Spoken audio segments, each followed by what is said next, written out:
के लिए उसका वास हो जाता है।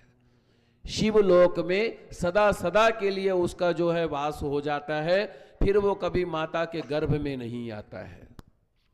क्योंकि जन्मने का दुख और मृत्यु का दुख बहुत ही अगाध होता है, ये बड़ा ही कष्ट होता है।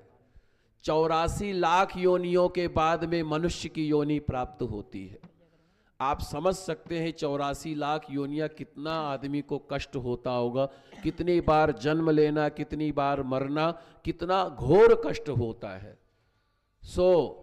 न जाने हमारे कितने भाई बहन माता पिता बने और न जाने कितने भाई बहन माता पिता पत्नी पुत्र बनेंगे, और ये अंत कभी नहीं होगा, इसका अंत कभी नहीं होगा। हम लोग जैसे कहते हैं कि जैसे शरीर छूट गया, स्वर्ग की प्राप्ति हो गई, मोक्ष की प्राप्ति हो गई, पर वस्तुतः ना तो स्वर्ग की प्राप्ति हुई है, ना ही मोक्ष की प्राप्ति हुई है। उसको प्राप्ति हुई है जहां पर उसका मन था, जहां पर उसकी इच्छाएं थी, वही उसको अगले जन्म की प्राप्ति हुई है।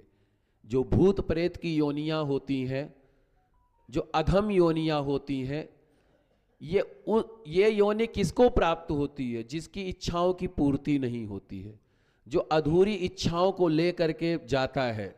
किसी का जैसे एक्सीडेंट में मृत्यु हो गया, किसी का जल में डूबने से हो गया, किसी का आग में जलने से हो गया, किसी का युद्ध में हो गया, तो उसको जो है मुक्ति आसानी से नहीं होती है। उसकी मुक्ति का सबसे सर्वोत्तम उपाय क्या है? श्रीमद् भागवत कथा। श्रीमद् भागवत कथा साप्ताहिक उसकी मुक्ति का सर्वोत्तम उपाय